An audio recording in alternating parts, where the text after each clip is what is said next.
short time. So please, Sean Jones, the floor is yours. Thank you. Thanks, Laia, and thanks, Sveinung. And it's very nice to be here to talk in the third of these workshops. Thanks very much for inviting me.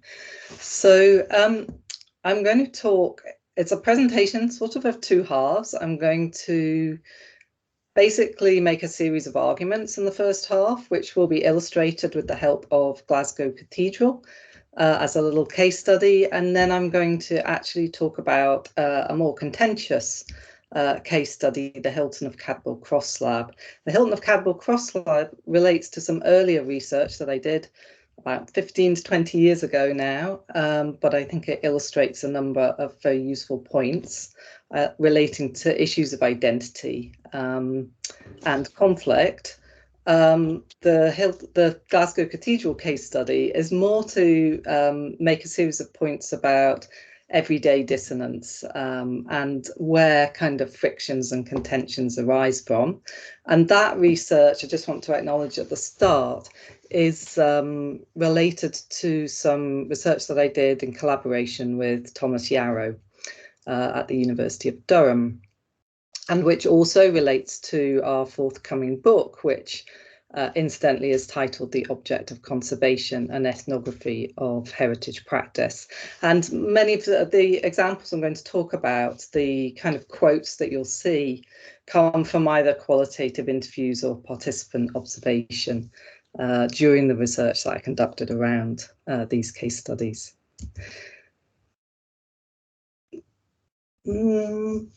Doesn't seem to be letting me do page. Oh, hang on, let me see if I do it another way. There we go.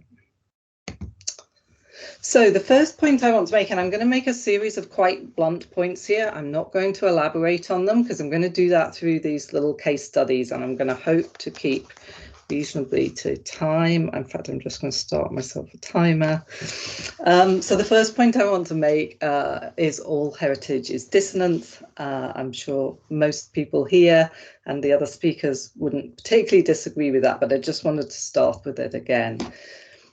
I want to then say that the kind of everyday dissonance that we see really in all heritage places produces ongoing frictions and tensions. And contentious heritage should therefore, in my view, be seen as one end of a spectrum. We often separate off certain forms of conflicted heritage or difficult heritage or dark heritage, etc. These kinds of concepts separate off some arenas as conflicted. And the counterpoint to that can be that by inference, other arenas are not. And I want to challenge that a bit and see the situation as more of a spectrum. Sorry, Sveinung.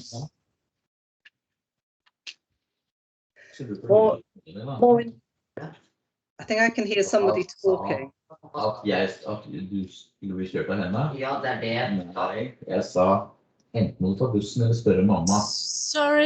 Sorry guys. Torbjørn, du har lyden på. Torbjørn. That's good. It's off. Thanks. Please continue. Okay. I'm going to talk about more entrenched conflicts, of course. And often these emerge where heritage is mobilized in respect to identity, memory, place and belonging. And that's what obviously you specifically asked me to talk about today. A link to this, I think, obviously we could say that lots of heritage informs people's identities, forms of memory, place and belonging. So why would those necessarily be conflicted? And here I'm going to talk a little bit about the ways in which understandings of loss, threat and justice, well, particularly injustice, heighten conflicts and make them particularly entrenched. I want to make a point about perspectivalism, and I'll come back to explaining that shortly, is the kind of dominant way of understanding this dissonance and contentious heritage.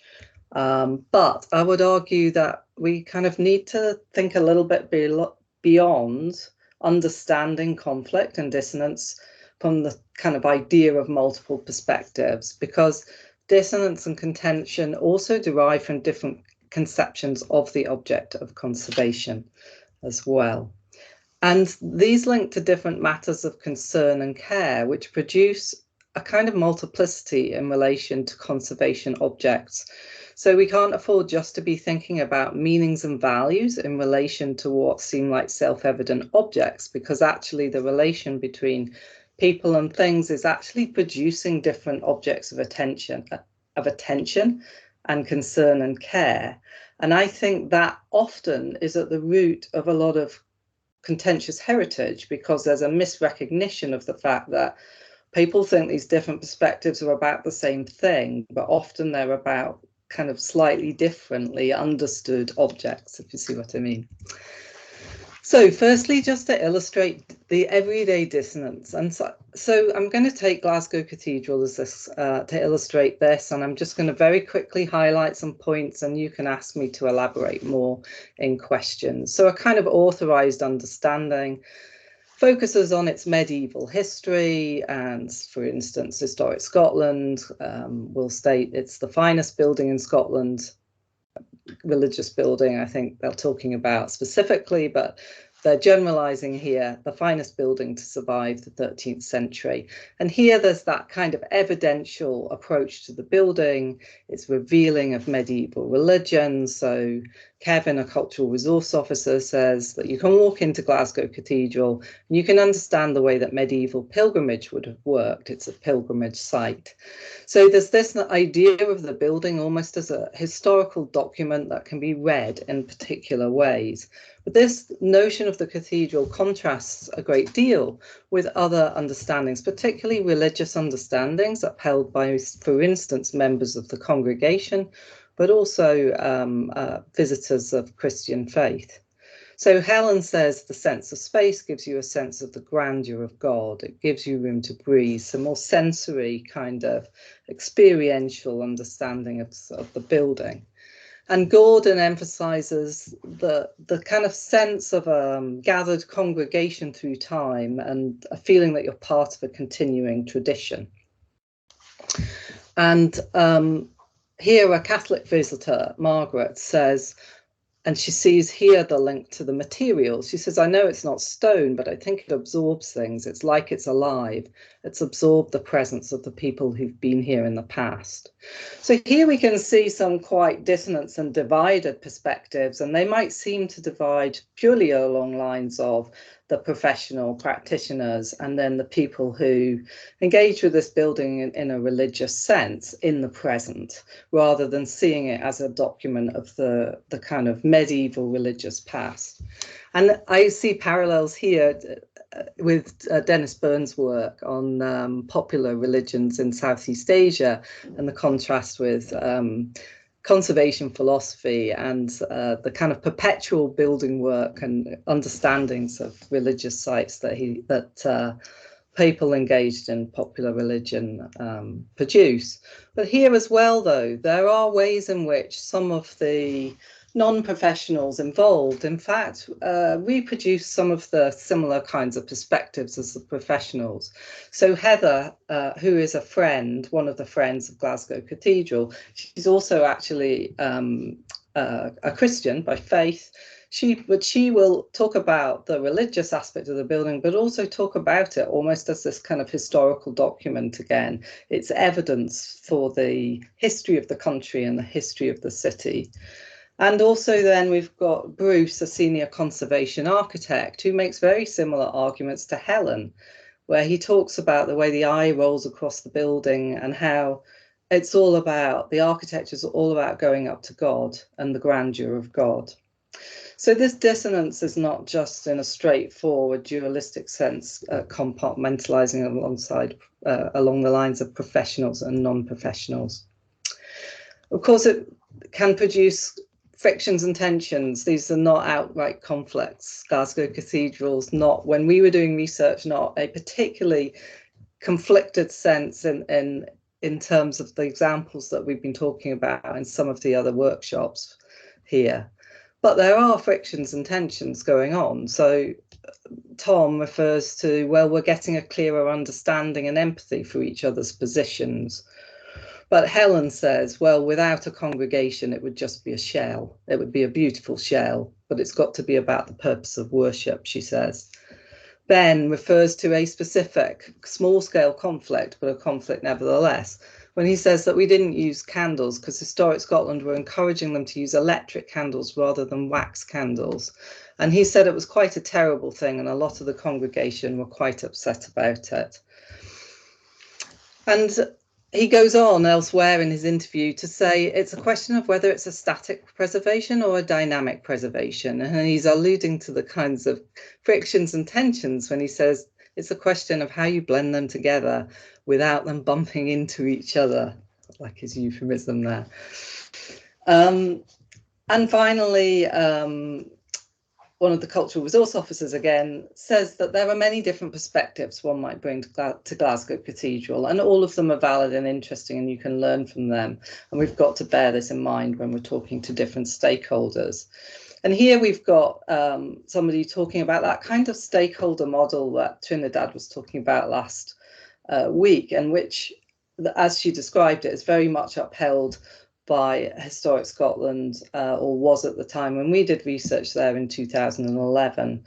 That kind of, there's a stakeholder group and you manage these perspectives, but there's an oversight from Historic Scotland.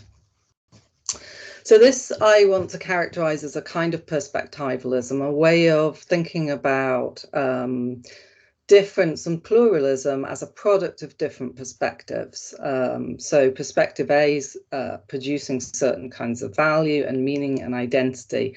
And I've specifically kept those things singular there because plurality comes in this model largely from understandings of different perspectives, rather than perspective A having plurality within it, which of course it can, because it could be being conceived, perspective A, as representing an individual perspective, but more often it's groups when we're thinking about heritage.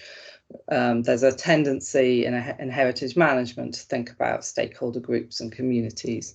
And I think actually that kind of this same understanding actually is also there in a lot of critical heritage studies, this perspectivalism, because whilst critical heritage studies, we might be critiquing the power relations involved in, say, stakeholder management, we're often also thinking in terms of multiple perspectives and plurality and difference. Now, I'm not disputing that per se, but I do think there's a bit of a problem, which Anne-Marie Moll highlighted in her book, The Body Multiple, because what perspectivalism does is it leaves the physical thing untouched. She says it multiplies the observers, but leaves the object observed alone. It's looked at as if it were in the middle of a circle, but the object is the same thing ultimately in this model, from this kind of notion of perspectivalism. So I want to suggest that actually the object of conservation is also a little bit multiple. I'm not suggesting it's a completely different thing. And actually the people engaged with Glasgow Cathedral that I've been quoting wouldn't suggest that it's multiple realities. They think it's one thing that they're approaching in different ways, but they're also wanting to privilege their realities of that thing. But this notion of it being more than one, less than many, which also comes from Anne-Marie Moll, is quite useful.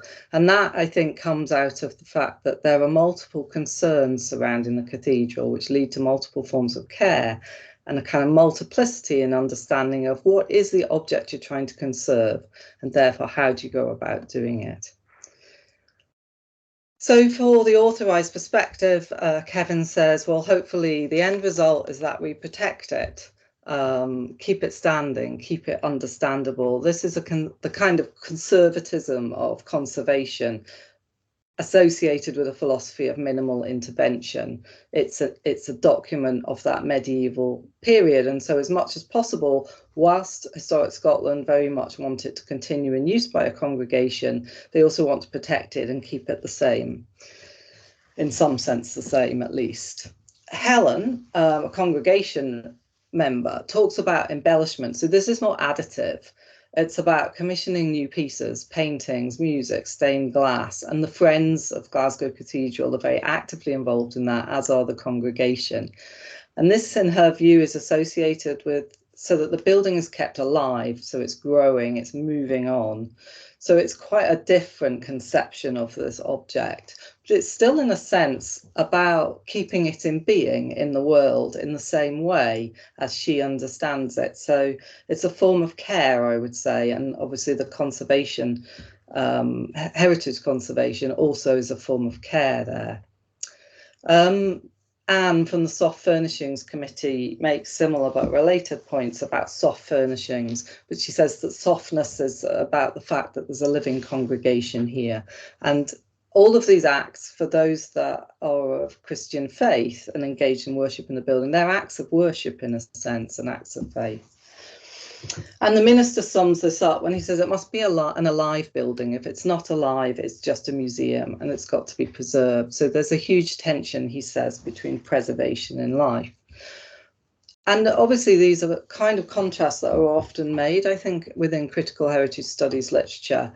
But I want to stress that I'm seeing all of these as forms of care but they come out of different kinds of concerns and different kinds of understanding of this object and what it is that you're trying to keep in being, how you keep it the same.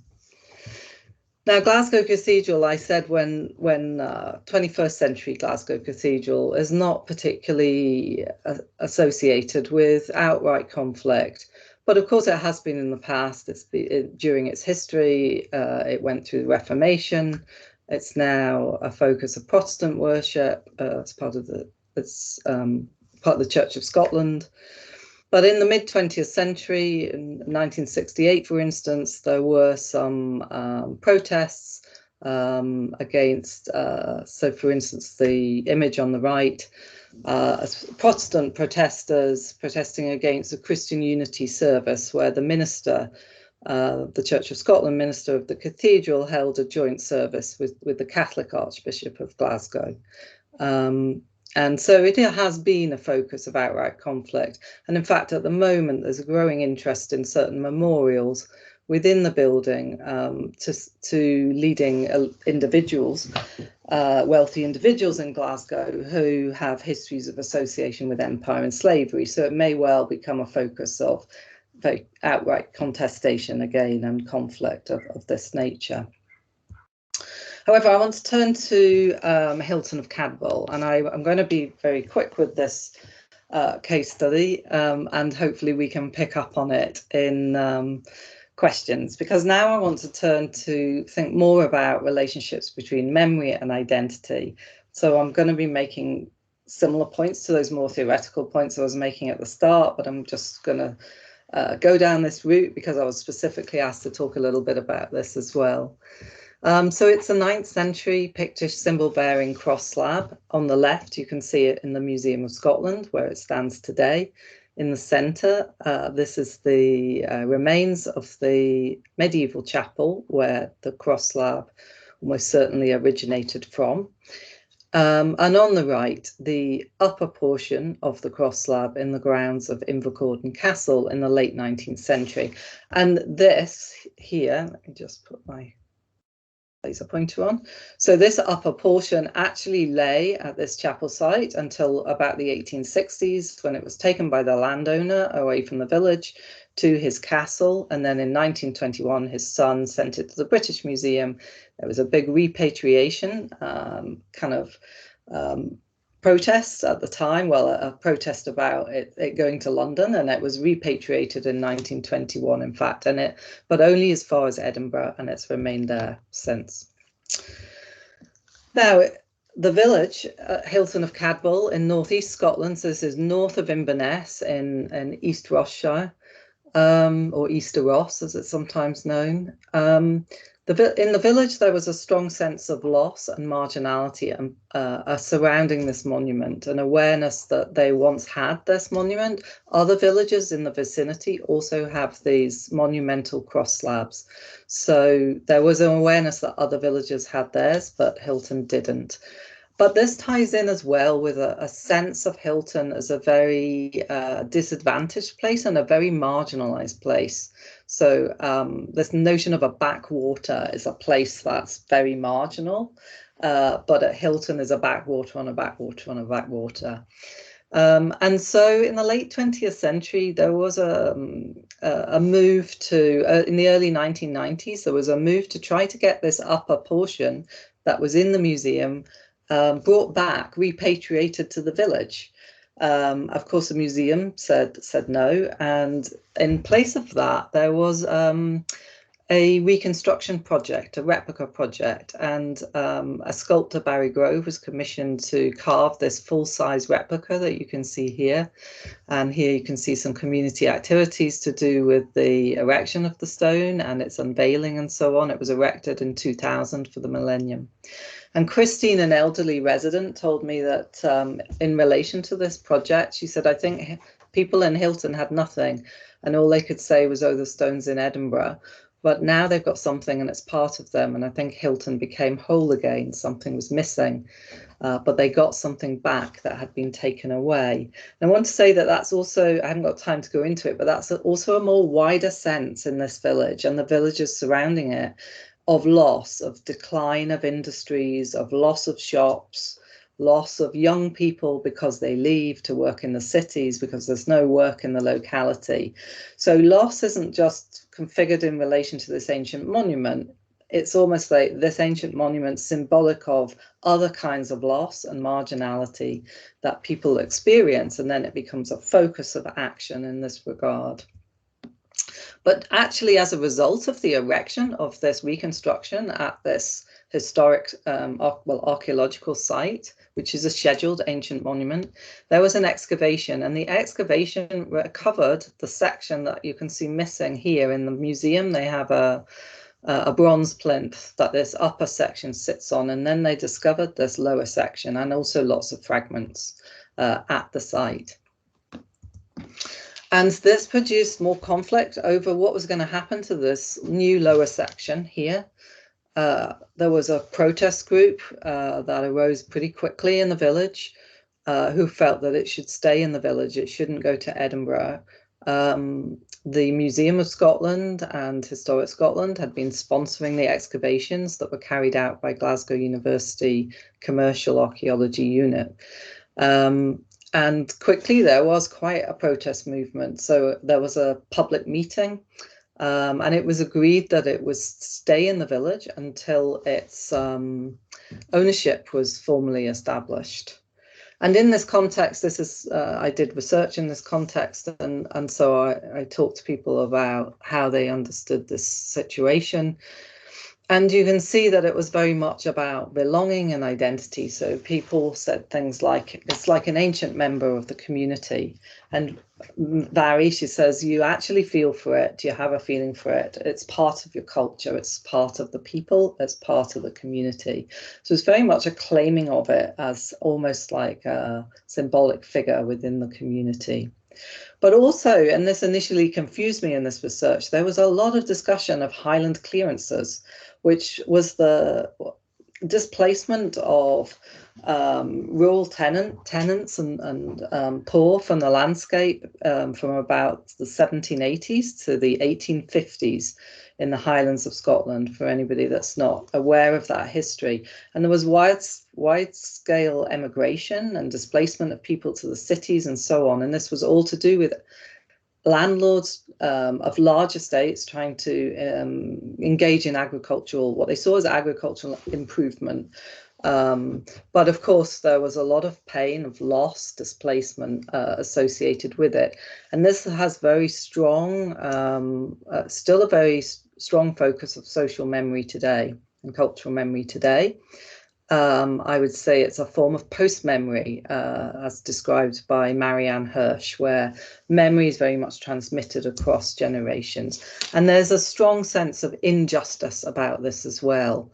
So for a monument like the Duke of Sutherland Memorial here, the Duke of Sutherland was an infamous kind of Highland clearance landlord. He's the focus of kind of campaigns to have this monument dismantled. So there's a desire for iconoclasm here to take this monument down, to dismantle it. And in fact, in the context of one of my interviews with Alan and Duncan, before I realized much about this clearance context, Alan said, well, after we sort the stone, by which you went our stone, we'll sort that one. And Duncan says, we'll sort our stone and then we'll sort that stone. So they're talking about our stone as the Hilton of Cadboll stone, and they're sorting it as keeping it, and making it whole again. But with this stone, they want to dismantle it, to pull it down, to crush it up, to take it apart, basically. So part of my argument in what I've written about this monument is that why would they associate this with the clearances? It dates to the 9th century. It's almost 1,000 years earlier. And that was initially confusing to me, but gradually I came to see that it is because this monument's been fragmented and displaced, just like the communities in the clearances. So it acts really not just as a symbol, but a metaphor for those historic events, more recent historic events. And in fact, Maggie explains this. I won't read the whole quote, but she says, what do you think we feel when we were shifted already? And she's referring to the clearances, and now our beautiful stone was shifted to Edinburgh. So it's very much making that link. And I want to finish by saying that what's going on here, because this is one of the questions that Laia and Siân asked us to consider today, is what's this about? What purposes is contentious heritage serving here? And hopefully Hilton of Cadboll has illustrated some of those here, and that I think the kinds of identity work and placemaking and memory work that's going on is about trying to redress these feelings of loss and marginality. It's also about trying to seek retrospective justice for past wrongs, even though the object of attention isn't directly historically associated with that. So in fact, post-memory here can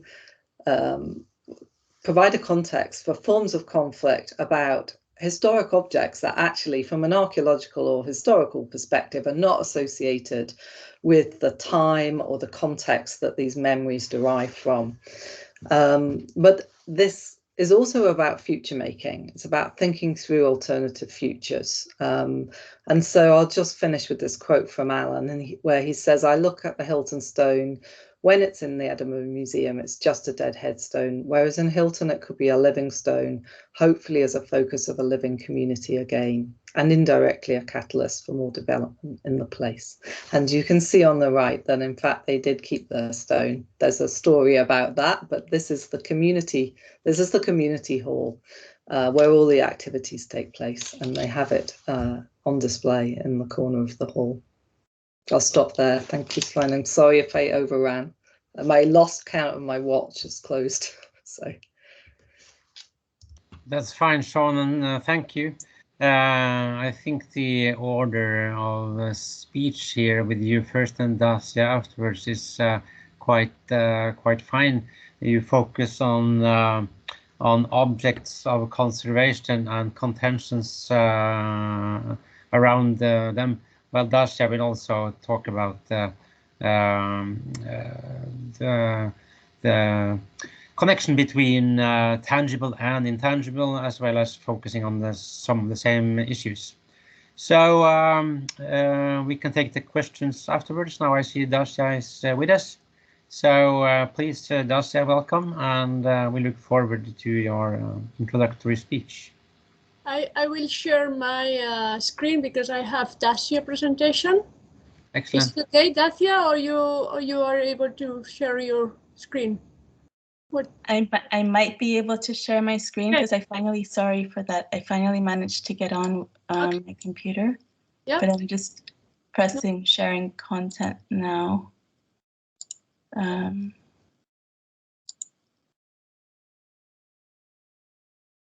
But I'm pressing sharing content and it's not doing anything. So. I can do it if you wish. Yeah, because I just have a little blue circle turning. Okay, so I will do it. Thank you. Is it working now? Yeah, perfect. Great. Okay. Just let me know when I need to pass the new slide. Okay, thank you. There are quite a few of them, so you'll be hearing pass a lot. So hello, and sorry, I've been listening to Siân while at the same time desperately trying to figure out ways of getting this to you and getting back onto Teams. So catch my breath. I think I wanted to talk about, as I was asked to do, as Siân and I were both asked to do, about the uses of contentious history of heritage. And I've decided to focus just on the case of Guernica, to kind of focus the minds on one particular case, and then we can go in different directions in the discussion. Next, please. So these are basically the 4 points that I wanted to make. I agree with Siân, and I think, as again we all agree, that dissonance in heritage is dissonant, and that dissonance is unavoidable, and hence so is contestation, right? So if you have dissonance in there, there's going to be a bit of not necessarily conflict, but competition and contestation around the dissonance. Second point, that in problematic dissonance results from dissonant singular narratives clashing, being imposed, and not from plurality. So that's the sense that dissonance doesn't have to be problematic, and when it does become problematic, it's for very particular reasons that I think we can begin to identify. And one of them is this singularity. When there's one heritage narrative that's singular and is imposed, right? And then the third is that interpretation can make dissonance part of the appeal of heritage, actually. The dissonance isn't a problem. Not only can we not avoid it, but that it's not necessarily always problematic, and that it can be part of what attracts to heritage. And that relates to also what Siân was just saying about all these ways in which we refer to difficult heritage, dark heritage, contentious heritage, problematic heritage, heritage that hurts, all those things. You know, this kind of dissonance actually can be quite an attraction to engage with heritage in various ways. And then finally, that aside from attracting, that dissonance can also be quite productive if constructively harnessed, and not used in order to kind of cement essentialist divisions of one or the other, us or them. So those are the main 4 points, and I just want to go into each of one of them a little bit more, and with the illustration of the case of Guernica. Next, please, Laia.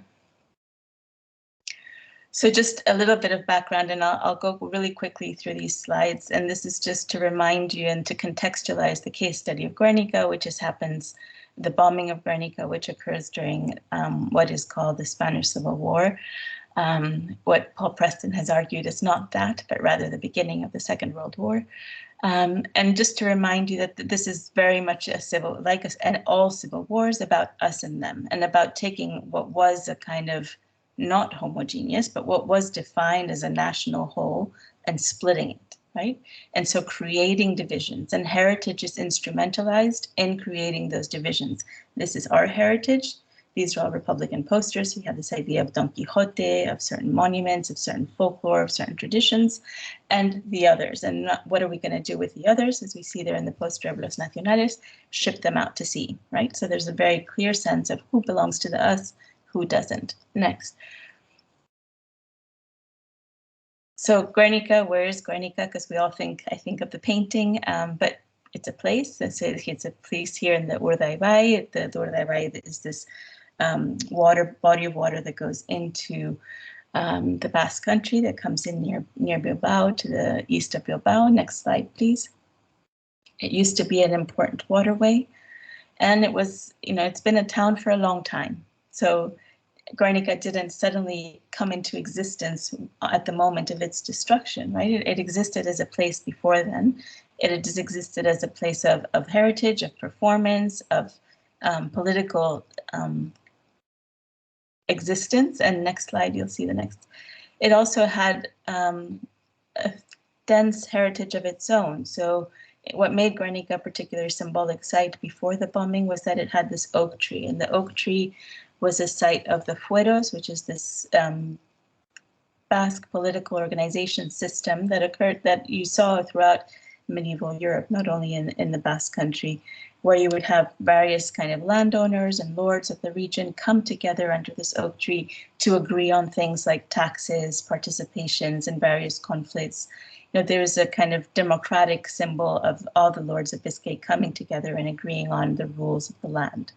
And what was interesting about it is that so it became a symbol of democracy, but also the ruler of Spain, the king of Spain, would have to come to the Basque country, come to Guernica, and under that tree, and you see that in the painting, swear to respect the civil liberties of the lords of Biscay. Right? So it was a symbol also of that sense of the Spanish ruling elite or monarchy having to pay respect and allegiance to Basque civil and political liberties and independence under this tree of this oak tree. Next, please. And so here we have just before the war, when the Republic has won the elections in Spain, and there is a government for Vizcaya and for the Basque country. And here you have the Basque government being established under the Republic. These are kind of regional governments. So here is the first Lehendakari, the president of the Basque country, being sworn into his office there in Guernica. Right? Next, please. So here you have Guernica, next. And then the bombing, okay? And so when the bombing occurs, Guernica is already a very symbolic place, okay? It already has a kind of heritage capital. And then it gets this additional one. So the destruction of a symbolic place already lends itself to all kinds of interpretations, depending on what aspect of that heritage one ascribes to or one sees as more important. There are all kinds of different interpretations for the motivations of the bombing as well. And you see that in Guernica, there's a huge study by Maria Jesus Cavamesa interviewing people about why they think Guernica was destroyed. And almost every person she interviews has a different interpretation, a different theory of why it was targeted. Next, please. So this is the result of the bombing. Is where you have the map above. You have 80% of the town was almost entirely annihilated, entirely destroyed. But there are some monuments, some buildings that survived, and I want you to notice where, especially that building at the bottom left, which we'll come to later, which is a factory building, but also the upper areas of the town where the kind of more well-off families had their houses was spared. And all of this becomes woven into the dissonances within Guernica itself, because one of the things is the dissonance in Guernica's heritage doesn't exist just because of the bombing, but also because of the history of the place and the social tensions that already existed in the place before it. Next, please. So here are some of the kind of what happens immediately after the bombing. And one of the reasons that Guernica, aside from a heritage capital it already had, that it becomes this kind of such a huge symbolic event and site, is that you have this propaganda war that's being fought out in the international press and in the Spanish press as well, where the Francoist side claims that it was the Basques themselves, or sometimes claims that it was the Asturian miners who destroyed Guernica. And denies any involvement in the doing, despite those being there seeing Italian and German planes participating in the bombing. Next, please. So this goes on, right? And it's played out at the international level because we're at the start of what's going to turn into the Second World War. Tensions are running high, and you have a very clear manipulation here of events in order to justify positions and justify what will happen later and justify intervention or not intervention, which of course is one of the big debates going on internationally and in Europe in particular with regard to the Spanish Civil War. So right from the very start, the bombing of Guernica itself becomes this kind of symbolic event. Next, please. And we have to keep going. So trying to avoid dissonance and heritage is futile, right? It's always going to be there. And I think one of the problems is this kind of attitude of head in the sand attitude, a kind of ostrich attitude on the part of many international organizations who, in talking about the heritage of humanity, try to cover over this dissonance that exists there and try to depoliticize something, heritage, which is fundamentally political. Next, please. You just keep clicking through. So ignoring dissonance in heritage can ignite tensions, right? It's problematic to try to ignore it, to pretend it's not there, because it can frustrate expectations. It can result in violent confrontation. So just the thing you're trying to avoid by ignoring the dissonance is what you can get to by ignoring it, right? So heritage also is sometimes used as a proxy space for other conflicts. So there might be conflicts around, and here are two images of kind of the immediate aftermath of the death of Franco and responses to that in terms of what's going on in the sphere and how Guernica is being used, where it's being used, of course, it's a conflict between, and this is kind of not as simple even as Basque independence versus centralized Madrid. It's also kind of trying to define a post-Francoist Spain and what that will look like. And it just so happens that Eberri-Eguna, which is the Basque National Day, is also, it's the 30th of March. It moves according to when Easter falls, which then makes it fall really close to the anniversary of the bombing of Guernica on the 22nd of April. So here you have ETA, the armed branch of Basque separatism, also using Guernica. Next, please. So the sense of, okay, all heritage is dissonant. I've made that point. Let's move on next. And so my second point, this idea that problematic dissonance results from singular narratives clashing. Next, if you just keep clicking. So there's this confrontation, right? There's the two Spains confronted. There's two singular narratives of one. We have to get rid of fascism. We're all united against that. The other one, we have to get rid of this red devil, and always dehumanizing the other, representing the other as not by dehumanizing them, by implication of not having heritage, right? And the singular narratives, this is who we are, A, B, and C, that's it, no more. There's no room for nuance, there's no room for gray. You can't pick and choose, I'll be a little bit of this, a little bit of that, right? That's what Civil War does, and that's what our contemporary populist politics is doing as well.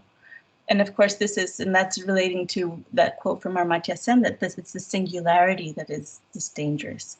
And this leads to the next point, that the dissonance can be part of the appeal of heritage. It doesn't have to be bad. So how can we harness it, right? And this sense of dissonance being problematic, not only when it's singular and imposed singularity, but also when it's seen as a struggle for a scarce resource. There's only this limited amount of heritage out there, and we're all trying to get it, and whoever wins that heritage over somehow wins the battle over the past and the future, right? So if instead of seeing it that way, we can begin to see it as, and this is quoting or borrowing a bit from Rothberg's work on multidirectional memory, that sense of multidirectionality, and that it can be the subject of ongoing negotiation, of cross-referencing, that we come all at it from slightly different angles. There isn't one block versus another block, but again, the individual approaches relates to heritage in all these different ways.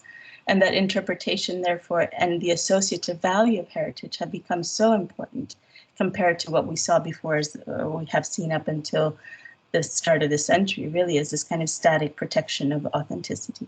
Next, please. And next.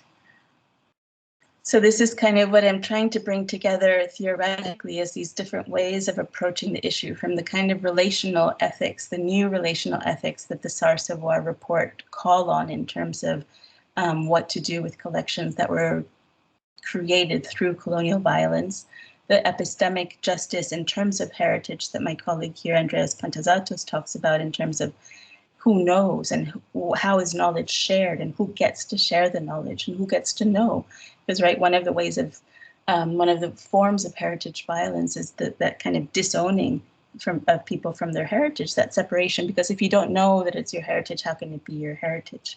And I often hear of people talking about, oh, well, we'll have to tell them about their heritage, which makes me kind of come out in hives, because, well, if you have to tell them about it, how is it their heritage? And so this very kind of paternalistic way of thinking about that.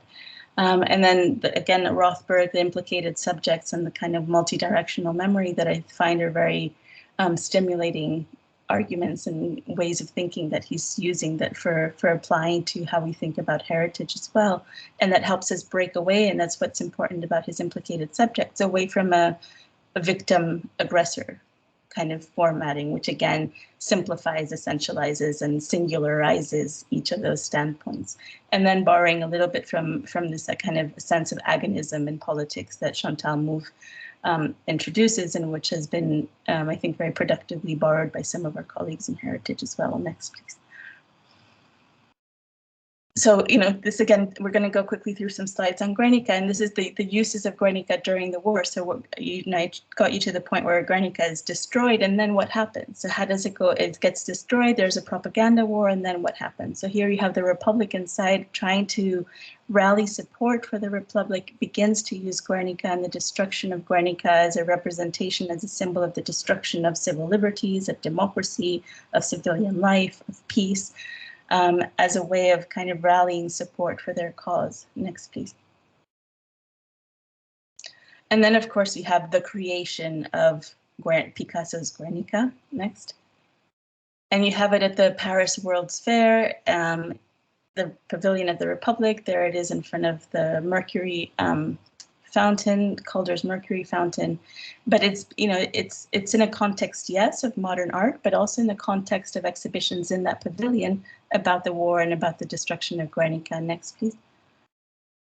And one of the sites of dissonance that the symbol of Guernica, as embodied by the painting, embodies or contains within it, is this moment where at the end of the World's Fair, when the pavilion is being dismantled and Picasso is asked, well, what should we do with this painting of yours? And he says, well, give it to the Basque government, because the Basque government in exile should have it, let them have it. And here's the picture on the left of the Basque government in exile there in the pavilion in front of the painting. And when Picasso offered it to them, they said, no, thank you. Right? So that refusal, that first refusal, is also part of the dissonance that goes into the symbolism of Guernica and the contestation around it today. Next, please. So this dissonance that can be productive, okay? So how can it be productive? I mean, and I suggest different ways. So the perceived harms, in order to make dissonance constructive, the perceived harms and the past ones and the ongoing ones need to be heard, right? And discussions opened up about the legacies of these that continue to affect people in the present. So it can't just be a discussion about righting a wrong in the past, because you can never right that wrong. It's always going to be wrong. So it's really about writing something that's about today, about the legacies, about what we've inherited from that, and the shape, and to do that by shaping these kind of inclusive decision making about the future. Okay, so it's not just discussions, but about deciding how we want to go forward. And then that sense that the plurality, that I want to insist on, that plurality itself is not the threat. It's not because it's plural necessarily that it's dissonant, and not dangerously dissonant in any case, right? That plurality actually can be quite productive and creative, that it's this, on the contrary, the singularity that is problematic and dangerous. So one of the questions I have for you is, are there limits to that plurality? Can we include every voice, or are there some voices that are just too offensive, too violent, too aggressive, that can't be included in this discussion, in that plurality? And then finally, the sense that in order to really be able to harness the productive potential of dissonance and heritage, we also need to acknowledge that it's not a rational thing. We can't just sit and rationalize about it. It's emotional. It's a political process as well. So we need to engage with it at that level and not pretend that we can be rational about it. Next, please. So again, going back to Guernica, these different regimes of memory that emerge, right? So you have a fragmentation that occurs. There's the propaganda, which creates two fragments of these people say this happened, these people say this happened, but then there's the fragmentation within each of those, because those aren't homogeneous blocks.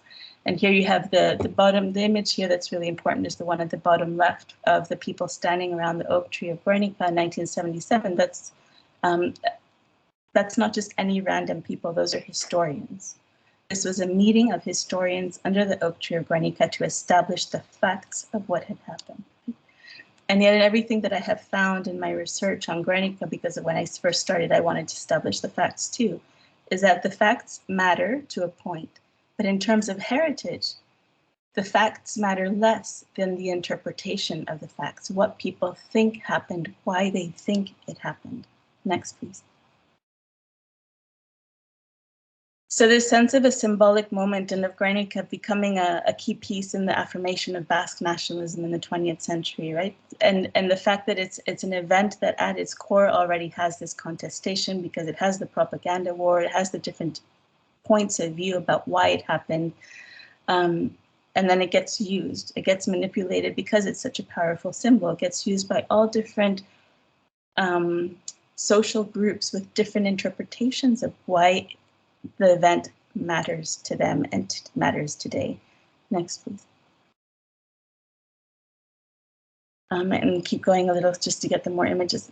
So these are the anniversary commemorations, and the anniversary commemorations after from 1977 on, so become incredibly important. And each anniversary celebration shifts slightly the meaning of Guernica, the meaning of the bombing. They're not all the same, right? There's a kind of shift. Some of them, at the beginning, they're really about truth and historical truth and establishing historical truth.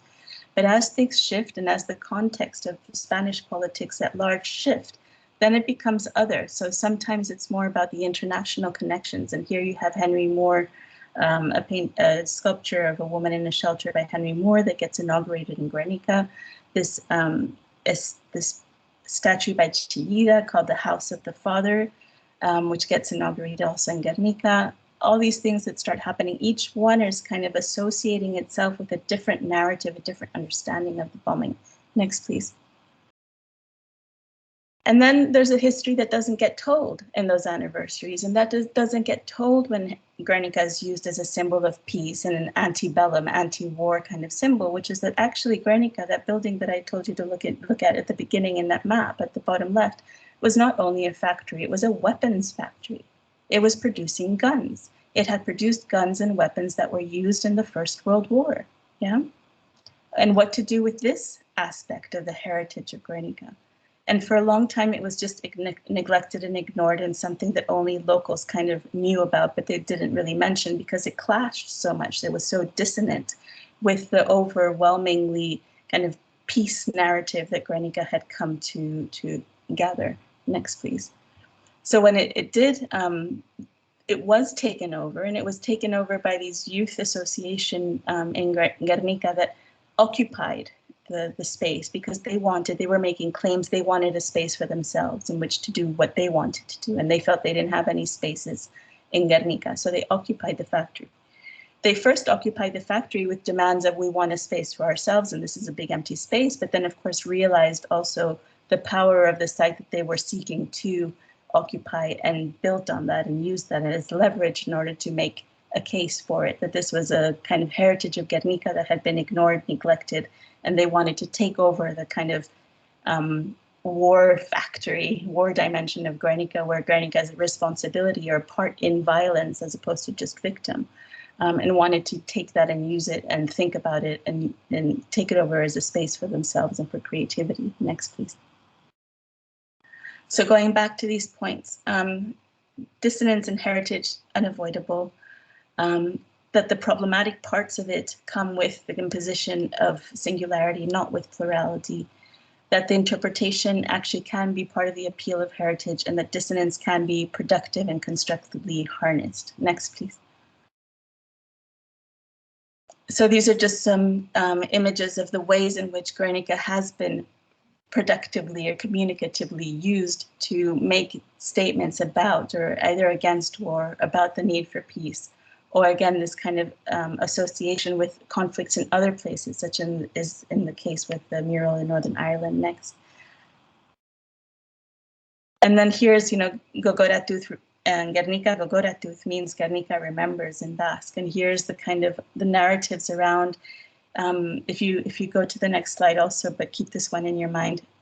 Guernica, every time the commemoration happens, go next please, there is a kind of association to different dimensions, which I've mentioned, but also there are different memory communities within Guernica itself. And some use the anniversary on the annual basis to call for contestation with Madrid, to call for independence from Madrid, to kind of hit Madrid over the head with. Others use it as a call for Guernica as an international symbol, bringing in mayors from Hiroshima, from Dresden, and using it for international links. In this case, there was one rallying use of Guernica was when Colin Powell announced the invasion of Iraq outside the Security Council building office in the UN in New York in 2003. And he did so in front of where Guernica, the tapestry that Rothschild commissions, is displayed, but he had it covered. He had it covered with a blue screen. I don't know if any of you remember the controversy. And there, Guernica as a whole, all the kind of different memory communities of Guernica came together as a whole and denounced that and wrote a letter saying that, you know, the whole point of it being there was to remind the UN and those going into that room to not go to war. Next, please. And so Guernica has been, again, used in all different kinds of ways. It's been used to denounce bombings of civilian populations around the world and to make statements artistic and political at the same time. Next.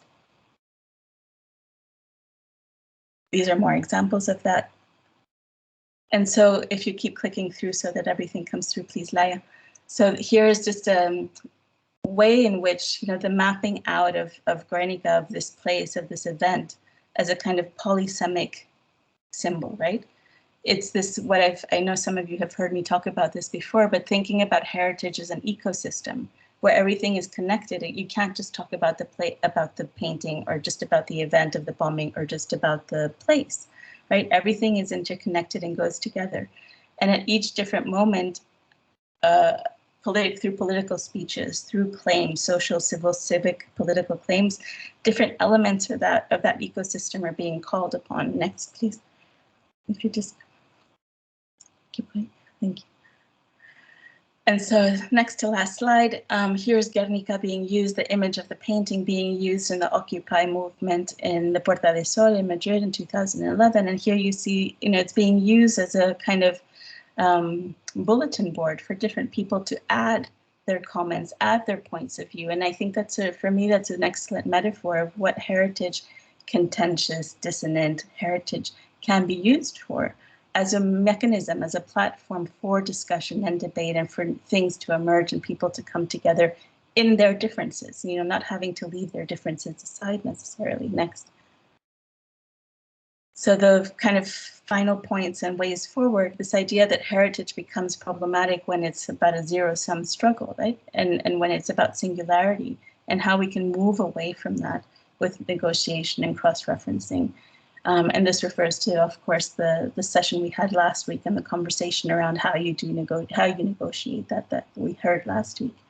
And then, of course, this need for a lucid assessment of the potential of heritage to fuel conflict, which is essential if we're going to use it as a mode of dialogical interpretation, which allows for negotiation between conflicting views, right? If you ignore the fact that there are conflicting views, how can you ever overcome them? Next, please.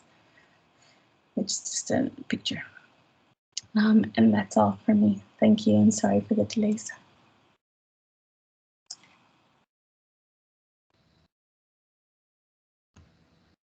Thank you, Dacia, and thank you, Siân, for these introductions. I have a few comments and questions, but feel free to post questions on the chat, everybody, to follow up the speeches and the coming dialogue. Siân talked about that it is dissonant, and Dacia also indicates that dissonance is avoidable.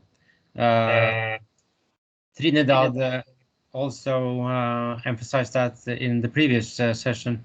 Can you somehow elaborate further how to approach this knowledge and how to use it constructively? And also, what are the differences between dissonance and contention?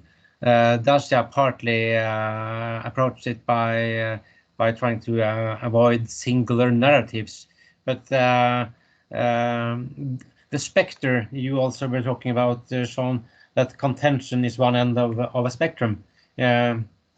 What's the relation between dissonance and contention?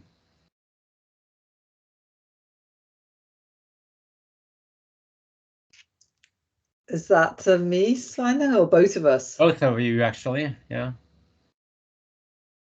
Well, for me, I was making a fairly straightforward point about dissonance underpinning kind of frictions and tensions that are so everyday kind of dissonance is there all the time around heritage. I think it would be I can't imagine, I'm not saying it would never exist, but I can't imagine a heritage place or object or site that doesn't have forms of dissonance, and that those forms of dissonance they might be very relatively minor kind of frictions and tensions, but they produce them because there's different meanings and values and relations to that place.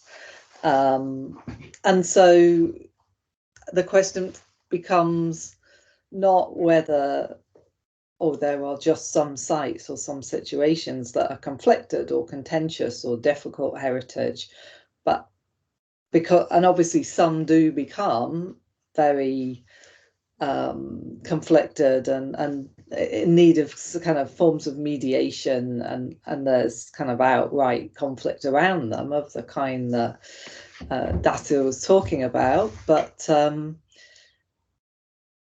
I would agree about the overall, that happens often when there's a kind of singular narrative, but it also happens when there are forms of injustice or loss or kind of prior forms of memory relating to conflict that's incommensurable forms of memory and disagreements. And if the heritage site is caught up in that, then that kind of everyday dissonance can become something quite incommensurable and irresolvable. But I think even a given site, and this is what I was hinting at with Glasgow Cathedral, can move in and out of these positions. So when we were doing research, actually, there was very little, we did ethnography there one summer. There was very little there were these frictions and tensions about what is the cathedral and how to care for it, that were rooted in dissonance. And so they were trying to manage them through a stakeholder management model. With all the problems that go along with that and the power structures that go along with that. But actually people were saying, it has worked to a point that we understand each other's positions better, etc.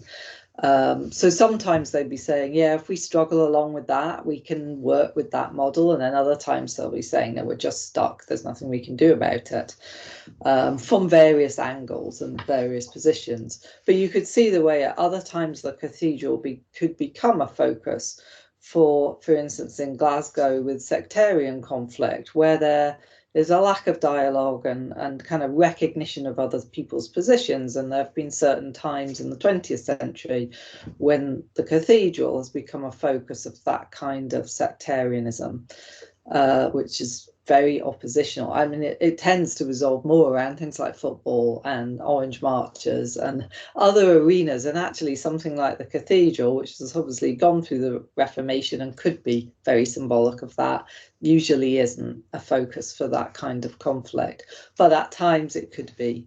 And I think at the moment, there's a lot of projects, as there are elsewhere in the world, but in Scotland, there's a lot of projects around documenting relations to slavery and empire.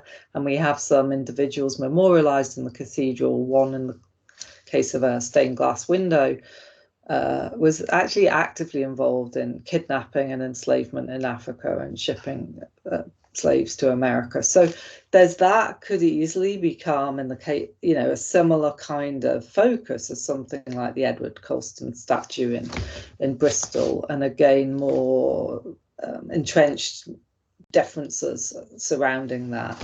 So I'm thinking that it's useful to think of places going along the spectrum, because that actually requires us to rethink what heritage is at root, rather than just say there are some contexts. And I'm not saying that many people that work on difficult heritage, contentious heritage, on that kind of category of heritage, do say that, but I think by virtue of a lot of the literature focusing on, you know, very conflicted places, then it leaves the other stuff as if it's kind of fairly consensual in some way, when I don't think it is.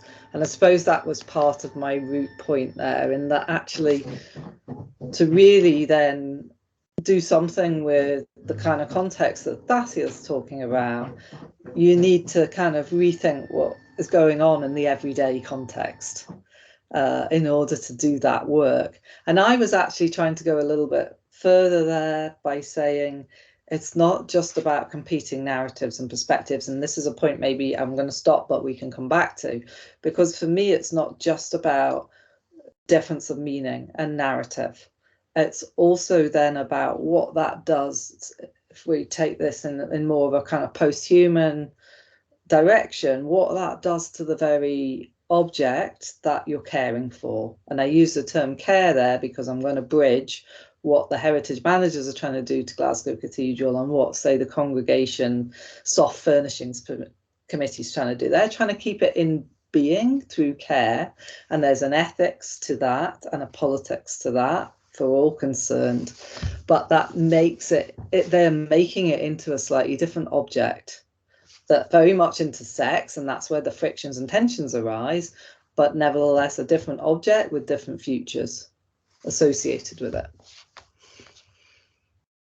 And so to understand, to really get kind of negotiate conflict, you need to recognize that too. You can't just negotiate different narratives and meanings, in my view. You need to negotiate that actually it involves doing something really different to a material thing, because the object of conservation is different for these different people involved. Any further comments to that, Dacia? I've had a lot while Siân has been speaking and lost my train on. Also, looking at Torgrim's comment, I think on heritage experts and what the role of heritage experts is, which I think links to what Siân was just saying about different modes of care or use of approach. But I think for me, the problem with even assuming that there are heritage experts is it at it. So that's why I mentioned Andreas Pantazato's work on epistemic justice in terms of heritage, where the expertise sits, we need to reconsider. And in so many cases, the expertise in heritage doesn't sit with the people that wear the hats that say it, but sits with the people who are living with the heritage, or sits with the people who are there fighting to restore, protect, conserve the objects of heritage, that are the people that also live with it on a daily basis. And that's where I think Guernica is, and I was trying to, I don't know if it's really hard with Guernica's because it's such a symbolic space, but it's also a mundane space. It's not just extraordinary. It's also an ordinary space of everyday life where these decisions have to be made, not only about the painting and how to restore it or where it should be, but about the city itself. You know, do you tear down the last remaining building that has some sort of material continuity with the pre-war Guernica because you want to modernize the city, or do you not? And those are the kinds of everyday conversations that lead to clashes amongst people with different perspectives. And often what ends up winning is the side of, let's just tear it down, because it doesn't matter that's the only building that survived the bombing that we have left. What matters is that, you know, the symbolic texture of this place, and that every year we will have this anniversary where we will claim our importance and the caring. And there it's where I hesitate to fall into this victimhood thing, but at least claim our ownership of the symbolic value of Guernica, which has come to supersede, in that case, the physical, the material. And I was very shocked going in there doing the research to find how much the symbolic capital of Guernica had superseded the material, that there had not been these big rallying cries to protect the last building, the last stone, the last remnants of a pre-war Guernica, because the value had shifted to that symbolic capital, and that symbolic capital, though, was then itself divided between those who saw its value being in the national context of the Basque Country versus Madrid, and those who saw it as an international capital of allowing Guernica to be a player on a global stage where there could be references to the Basque Country, to Northern Ireland, to Dresden, to Hiroshima, and what that would permit Guernica to exist on this international plane. So that kind of different uses. And it feels to me that, and again, this relates to some of the conversation from last week, that the dissonance, and to go back to your questions, Meinung, about what's the difference between dissonance and contentious. I mean, dissonance is, well, it's not harmonious. Well, what does that mean? If it's not harmonious, it means that various notes kind of stand out as not falling in line with the rest.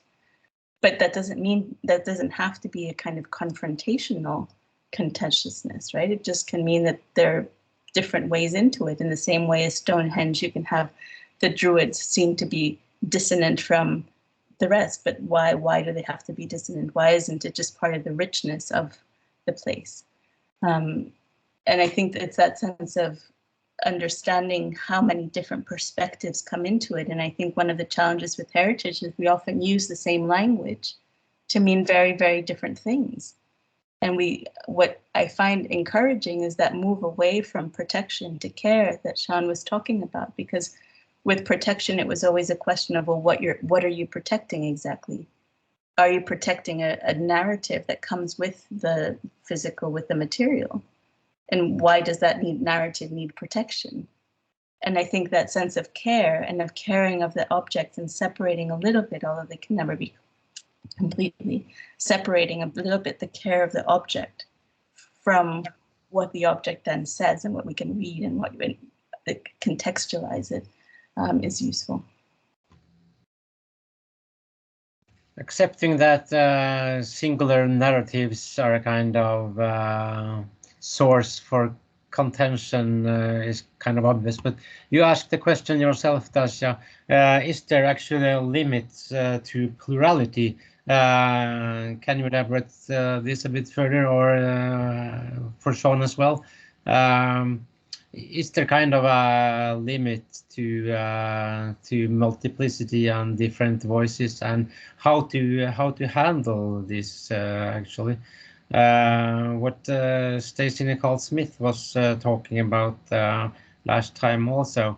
How do you actually use this knowledge of more voices?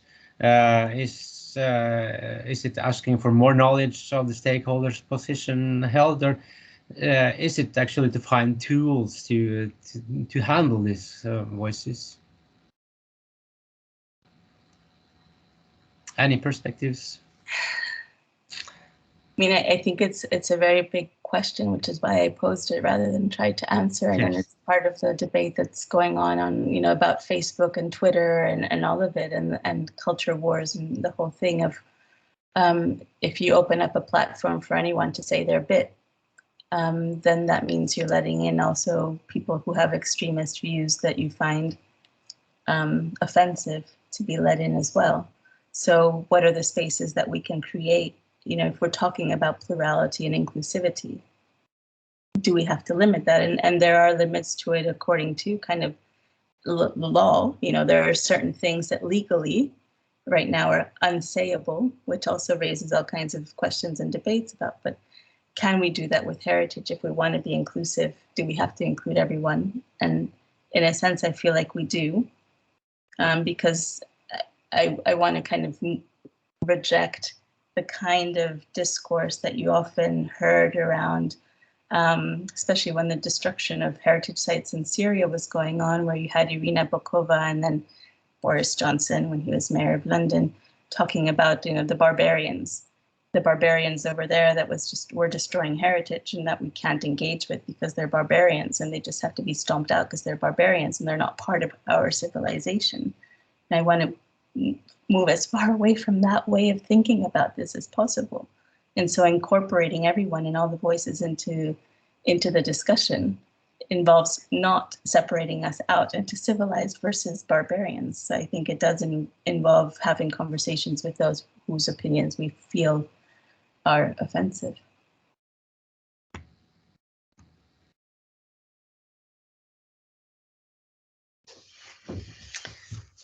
Yeah, I mean, I haven't got that much to add to what Dacia said there, because I pretty much agree with most of it. I mean, I'm fairly kind of realist about this. I suppose if you're asking Siân, are we going to recognize plural perspectives and give platform and voice to them in a kind of pluralistic, multi-narrative kind of exhibition or something, then I'd say, yeah, you're going to think about the limits of of what positions you're going to talk about there. But when you say, are there limits, realistically, people are going to in this kind of conflicted context come up with positions that are quite extreme in certain situations. So I think basically it is a question of recognition and attempting to have some sort of dialogue around that, understanding what the kinds of forms of deference, identity, sense of marginalization, or whatever else is driving those concerns, even when they're violent concerns. That doesn't mean you're approving of them or you're condoning them in any way. I think it's a really difficult arena to tread. I actually felt Stacey's model last week was quite interesting. I think I could see where Trinidad was coming from in terms of we need to recognize the power relations that are going to be involved in that process. But I think at some level, it wasn't about saying, well, we're going to bring all these people to a shared understanding. It was trying to decide how difference could be resolved to the point of a provisional kind of, well, we can do this now, and these parties can live with their differences in this decision, in this context. Again, there may be limits there. If you're talking about, bringing together groups that have got kind of extremes of right and left perspectives, or kind of racist perspectives or whatever, there may be limits to what you can do there, clearly. But I do think I mean, I'm often going into these situations, like the Hilton of Cadwell research was primarily ethnographic. So it was about understanding where people were, where their positions arose from. And actually most of the tensions arose because those kind of forms of memory and identity and so on were not actually understood in the decisions that were being made. So somebody, a heritage manager or somebody from the National Museum might come along for a day and say, well, we've organised to hold the public meeting at Cadwell House. Well, that was where the Laird lived, who took the stone away in the 19th century. So, and the people refused to go there. So there was no discussion, because you've chosen a place that is right in the heart of what all these feelings of disenfranchisement and loss and displacement and so on are about. So I think also that kind of research that reveals people's positions can also, because just having the understanding helps to bring better dialogue. Ultimately, I think there are hard decisions to be made because of what I was saying, again, coming back to, well, what does this mean to what you do to this object, to this building, to this artifact, where you put it, who's got the power to care for it, to take decisions about what it is and what it means to look after it. And because that means doing very different things, it means even defining it in different ways, constituting it in different ways, according to quite different concerns. It's quite a thorny problem that, for me, again, to come back to this, isn't just about trying to bring people to understand their different narratives and meanings. It's about getting people involved in shared practice. And there also to pick up on the point that Dacia made in response to Torgrim's question about what's the role of experts, and I assume Torgrim was there well, I could see he was asking about the kind of people that are typically understood as heritage experts, and I very much agree that I think it's important that we keep a sense that that kind of expertise can play an important role in caring for these objects, but I would distribute expertise and recognise various other people who are not heritage professionals as having expertise. And I think if you have that more co-designed practice of caring for places that recognises multiple forms of expertise, then that probably is key. And as people work together, they potentially find ways of allowing multiple forms of care and concerns to be addressed, although I think some of them might still necessarily elide other forms, and there you'll need understanding and recognition and ways of living with different ways of acting on the object. There are more questions coming in, but just a follow-up question of Torgrim's expert questions. We have previously discussed where contention lay, and as you indicate, Siân, sometimes dissonance and contention appear between heritage professionals. What can we, or what roles can we expect from heritage professionals and experts to play, and what is their role in producing as well as mediating dissonance and contentious heritage? If that kind of broadens the question of their expert role. I mean, I think to give Siân a chance to read the other comments and questions also, I think there's some really good case studies from, in particular, I've read good case studies from Northern Ireland. There must be from other parts of the world too, but sort of Elizabeth Crook's work on Northern Ireland and museums in Northern Ireland, for example, where I think one of the things that the experience of Northern Ireland shows is that this can't be a fast process. It's slow in terms of moving and shifting that sense of who feels they have the knowledge to share, who feels recognized and heard, opening, creating spaces for those who feel they need to be heard to not just be being heard by those who have the same or similar experiences to them. So again, from reading the work of others on Northern Ireland, what I've seen is, they've gone from having a museum that enforces one narrative here, museum that enforces another narrative here, to little by little being able to bring those different narratives together. And some of it is through these kind of methodologies of storytelling and allowing for different stories and allowing the individual story to come in, because the individual story then is relatable and breaks down that homogeneous kind of blob story that is so I don't know, problematic is not the right word that I'm looking for, but that which people find doesn't represent them, does them violence because it doesn't represent them, because it silences their interpretation. So that coming at this from the individual experience, which is more nuanced and gray and complicated, as we all know, has been one of the ways in which I think the heritage institutions, to not say experts, in Northern Ireland have begun to do some of that work in really effective ways. Yeah, and I would come back to also a point that I made earlier in last week as well about I suppose one of the issues is that there is a lot of dissonance and contention between the people who are recognised conventionally as heritage experts, just in an everyday practice sort of sense. Now, obviously, that can then be transposed into really conflicted situations that people will disagree with. But both the Glasgow Cathedral case study and the Hilton Cabell one that I was talking about, the heritage professionals involved often expressed quite different kind of understandings and considered quite different trajectories for the objects concerned, and were open to doing things differently. In fact, wanted to do things differently.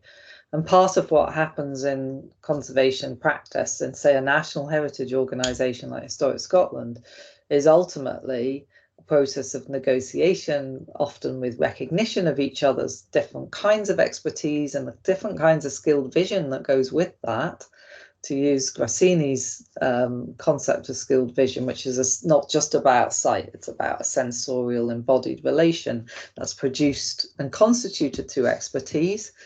In a kind of community of practice that you've been trained through, but people both recognize each other's skilled visions, but they also then have to negotiate, because ultimately perhaps only one thing's going to happen to this particular bit of stone in the wall of the cathedral. One example, for instance, where there was quite a lot of disagreement was about what to do with gargoyles that had completely eroded. But that kind of contention, again, there's a lot of negotiation and contention behind the scenes between these the actors representing these different kinds of skilled vision. But then, a bit like with the conservation of museum objects, it's all behind the scenes. It's not recognized as dissonance and as contention. And again, it's complete. I'm talking completely separately from a situation like Guernica, for instance. But you could take those, those actors with their different kinds of expertise and put them there, and they would also have those differences, but they'd be framed by these really kind of big politics and political discourses that are very kind of laden with consequences for people. But they would still be behind the scenes. So I think if we, in the kind of everyday, with the everyday frictions and contexts that seem relatively uncontentious, start to recognise that actually there's dissonance there all the time, and there's friction there even between the professionals involved, and we don't screen that off from then when it comes to the public and the final decision about what we did with this gargoyle I'm talking about at Glasgow Cathedral, all of that debate screened off. And in fact, when we write about it, they're it's all ethically approved and so on, and we get feedback and so on. But people express a kind of discomfort with this behind the scenes work being publicly revealed. So to me, that's one thing that we could start to do in the heritage sector, to actually bring things out in the open. Then you can bring other communities of attachment and interest in, and you can recognise their expertise and how they understand this object in different ways as well, and have more open dialogue and negotiation around it, which obviously is going to be difficult in some of the contexts people are mentioning in the chat. But I think to start by doing it in these other contexts, because the same could have been, I could have made the same arguments about Hilton of Cadboll. But the problem at Hilton of Cadboll was that that was very much, it was 20 years ago, so it was a good time ago now. And actually, there was a lot of reluctance to reveal the behind the scenes debate amongst the professionals there. But they were also had different trajectories. In fact, one conservator said, well, really the best, and this was a conservator, a technical conservator, stone conservator, actually said to me, really the best thing to do is we leave it in the ground and we rebury it. And that would be the best thing for the stone itself, for the material fabric.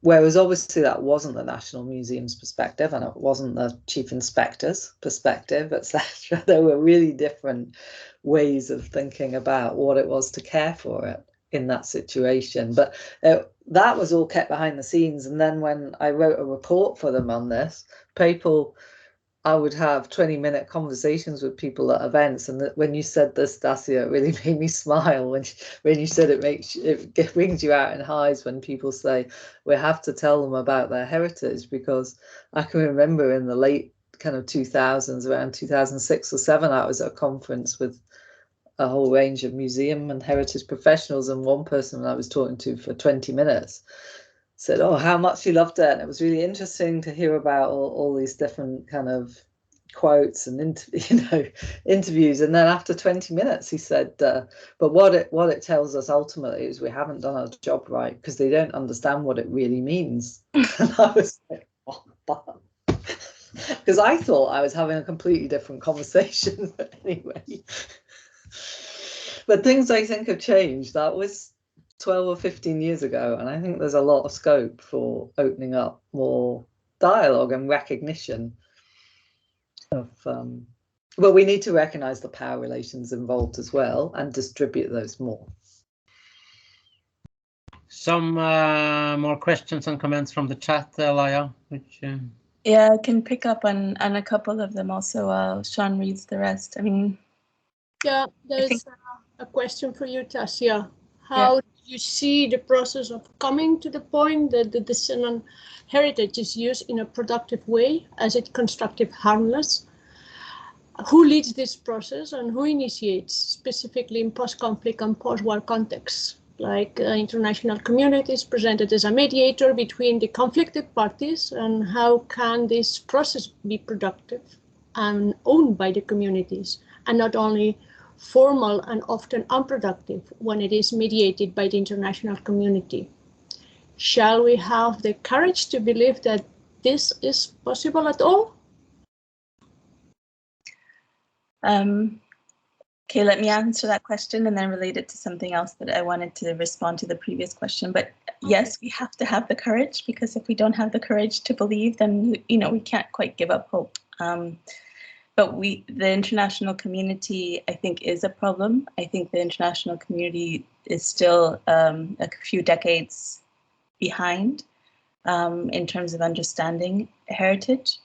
And I don't say this as a blanket statement for every individual that works in places like UNESCO, but in terms of the actions and the way that they behave, it is very much a few decades back. And the problem with this, the ways in which they're a few decades back, is partly what we were talking about last week, that they assume community speaks with one voice and is homogeneous, that they tend to interact with often self-appointed spokespersons for the community, which are not often the most representative of that community. There are all kinds of problems, but I think for me the major one is about, again, time and consultation. But let me break that down. So time in the sense that, if tomorrow there was a terrorist attack in Paris and the Eiffel Tower got blown up, imagine if an international organization like UNESCO comes in and says, don't worry, French nation, French people, we will have your Eiffel Tower back. We will give it back to you, and we're going to give it back to you in record time according to our budget time plans of 5 years. We're going to do an international tender. The best architects, engineers in the world are going to build you back your Eiffel Tower. They do the tender. Maybe they end up giving it to a German company or a Chinese company who comes in, who rebuilds the Eiffel Tower. It looks just like it did before. Is that the same Eiffel Tower? No, of course it's not. No, of course not, right? So how could you do it in a way where that ownership of the place is built into it? Well, it takes more time. You might have to not do international tender and give it to the best and most effective and efficient and economically whatever company. You might have to build a kind of school at the site of the Eiffel Tower that will train young French people of all different kinds in whatever they need training in to build the Eiffel Tower back themselves. That kind of participation in the practice that Siân was also talking about is, I think, so important in order to build that sense of ownership over sites. So it's not about someone else coming in and doing it for you in this very kind of paternalistic, patronizing way that only creates more problems and exacerbates tensions, but taking time. And the idea with the Mostar Bridge originally was given to the project was originally in the hands of this French engineer, Gilles Pecot, who wanted to create a kind of stone masonry school there in Mostar to train these young men who had just been through all these horrors of the war and train them in the stonemasonry and cutting stone so that they could build their bridge themselves with their own hands. But that was deemed to be too time ineffective. and economically ineffective. And so it was this international tender and given to a Turkish company, which I don't put into any doubt the kind of quality of the Turkish company, but choosing a Turkish company sent messages to a bridge for whom some was a symbol of Ottoman occupation, right? So that's why about thinking about all the different dimensions of heritage is so fundamental, and not just one of those dimensions, not just the physical. As important as the physical is, it has to be this kind of participation in the physical, and maybe showing what goes on behind the scenes at the museum, like Siân was saying. And I think in response to a question earlier, what I think museums and heritage institutions can do better is that rather than fall into this temptation of becoming presenters of seductive prepackaged messages of knowledge, this is what we know here, have our story of what we know about this or that or whatever. If these heritage institutions can become conveyors of questions, of asking, rather than communicating knowledge, of saying, what do you think? This is what we have, and embracing uncertainty and what we don't know, and making what we don't know a value, a seductive, attractive value, the curiosity around, we have this object, we don't know what to do with it, what do you think? And the Imperial War Museum, I think it was 2019, very soon before the pandemic started, had this exhibition on war and culture, in which they had all these screens where they asked things like, who should rebuild after a war? And you could answer the questions. And they had throughout the exhibition this interactive thing, who should pay for the reconstruction of heritage? Should you build as it was before or differently? And you could answer, you could interact. And I think that is important, and being able to put questions and uncertainty at the center of what we do and the interpretations rather than certainties that we prepackage would be a one-way forward. Could I pick up on Sarah May's question? Because I think that was also about the difference between ethics and politics. Yeah. So Sarah was, sorry, Sarah, were you there? I think the distinction relationship that Siân flagged between ethics and politics is important. Pluralism and inclusion may be part of the ethics, but bringing in power is what makes it politics, which is what actually matters in how things happen. Yeah, so I want to come back to that because I found in recent writing, and particularly in this book that we just finished, using some of the literature on care quite useful, partly because it allows you to look at different ways of working with and living with Glasgow Cathedral, say, just to take that example, as all about care, whether that's the heritage managers, the cultural resource officers, the stonemasons that work there, the conservation architect, the congregation members, the friends, etc. In a sense, they're all engaged in care. It allows you to get away from the specificities of conservation philosophy and some of the problematic aspects of that. And so care very broadly defined as what we do to maintain, continue, repair our world in inverted commas. And this is the point about there being slightly different worlds at Glasgow Cathedral, in order to keep it to keep it somehow in being, but also to live with it as well as possible.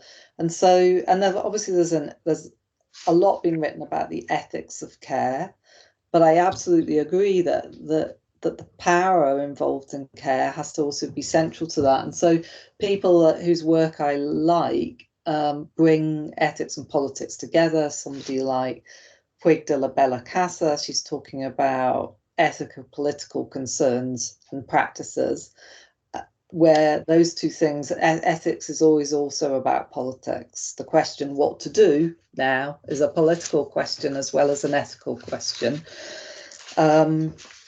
And it has to ultimately, well, care also allows one to look at what's going on as kind of relational and involving kind of particular cultivations of the self as well in relation to looking after this thing.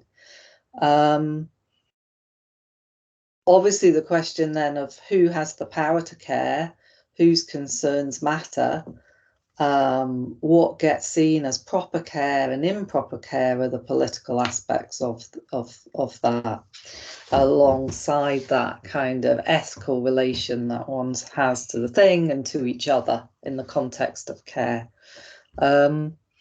I suppose the only other thing I'd bring into that is that this comes back to practice again and specificity, because it becomes very difficult, and this is quite useful, I think, in terms of the kind of authorised approaches to heritage.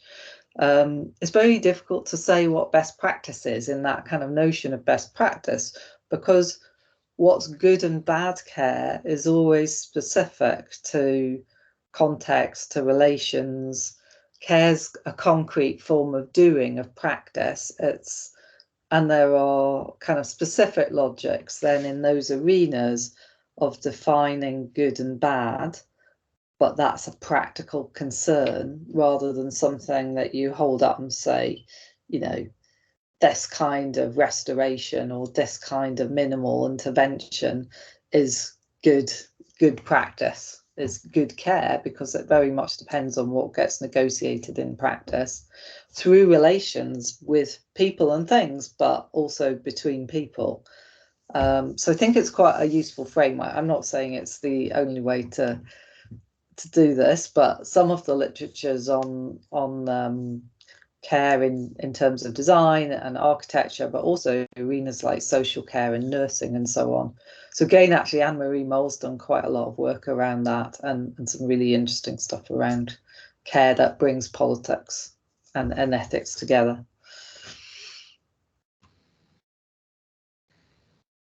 A question following Dacia's mention of heritage used as a proxy for or a proxy space for underlying conflicts. Can we gain something by sorting out what heritage can do and what not? Sometimes heritage is apparently used or misused if found reasonably relevant for supporting an argument, but sometimes also appears to be given a more significant role than what can be expected of heritage to answer for. Should we use this for what it's worth, or should we actually sort out this to identify the background conflict instead of? Yeah, I mean, I think that speaks to, again, the plurality of the ways in which heritage is used. So it's used as a stage setting for various ideologies, political claims, and then the question just becomes, well, why? Why would political statements need to be made, or those actors choose to make them at a heritage site? So what is it about heritage that, and sometimes I refer to it as kind of magic, you know, Tinkerbell fairy dust, that kind of associating, rubbing up against a heritage site when seeking to make a political statement seems to be used as a way of kind of lending legitimacy, authority, historicity, weight to that statement. So it's kind of like Marine Le Pen of the French Front National. Every time she makes her statement, she makes it in front of a statue of the Joan of Arc, you know, and it's like Trump performing himself in front of the kind of image there of all the presidents in Mount Rushmore.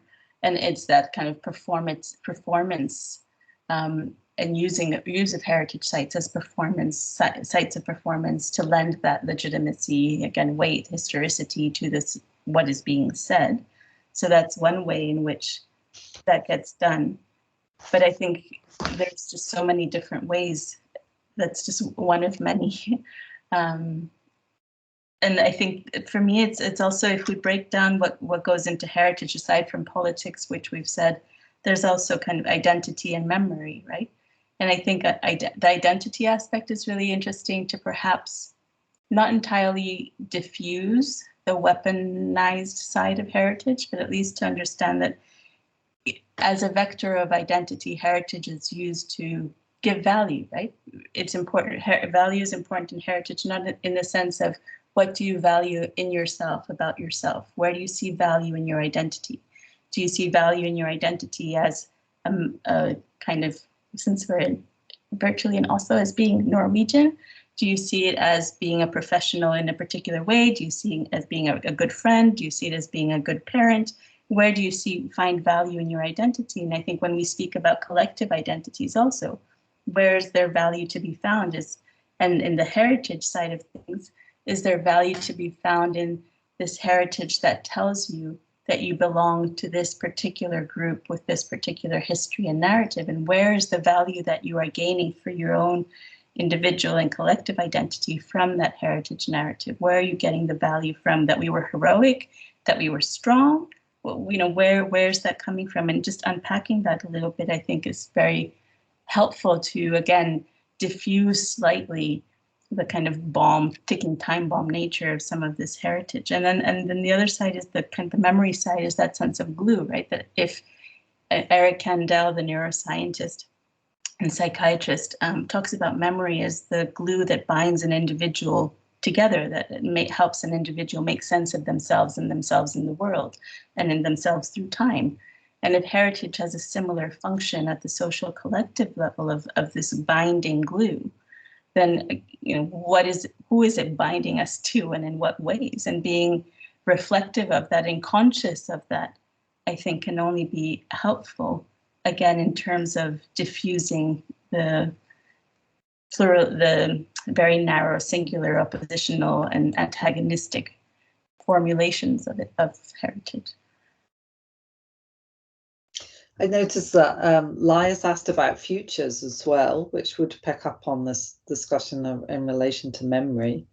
And in a sense, that was partly what I was arguing towards, or hinting at towards the end of discussing the Hilton of Cadwell Place, because I felt that situation with that monument and the fragment that was excavated was very much about, and indeed the reconstruction, was about people trying to make whole a sense of a community that they felt or had experienced as in decline, as marginal, as fragmented, as somehow lacking, and obviously framed by a meta-narrative of the clearances, which is very strongly associated still with a social memory of injustice and displacement and loss in the Highlands, and indeed in amongst diaspora Scots, but not in the same way in the diaspora, actually, more often than not.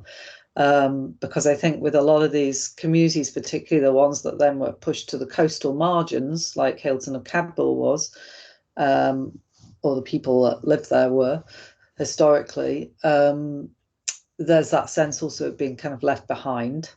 The fragments left behind on the coast, and though that then plays out. So I think, Dacia, you were making the point that heritage is a kind of can become a proxy space for kind of ongoing concerns, and that was definitely evident. So then there was a link, there was a narrative from the clearances to the fishing and the decline of the fishing, and then to the oil, the North Sea oil and gas, and the kind of decline of that, and always Hilton and the other villages along this coastline losing out, of being given something and then having taken away again, of being this backwater on a backwater on a backwater. Nobody, so for them it's a place of significance, but it's insignificant in everybody else's eyes as they understand it. So a lot of this is about making it whole again, but it's also about dismantling other monuments, as we saw with that Duke of Sutherland memorial. A monument that's very much, it's on top of a hill above a village that the Duke of Sutherland, the designed village that he built to move his tenants off the estate, reposition them to engage in fishing. These were massive changes in people's lives. And then this monument's on the hill above this village, and you can see it for about 50 miles away because it's vast. So, it's an absolute concretization of his power over landscape and over people and over resources, which they want to take apart. In fact, they wanted to dismantle it. They put in a planning consent request to the Highland Council, to the planning department, to have it taken down, crushed up and made into a path and a monument to the victims of the clearances. So they basically wanted to reconfigure that.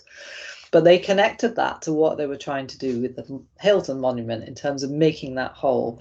So to come to Laia's point, I think this relating using this monument was very much metaphorical. It wasn't just a blank slate proxy, I would say, because again, its physicality was what allowed it to be this metaphor, because it had been broken up and displaced like these communities.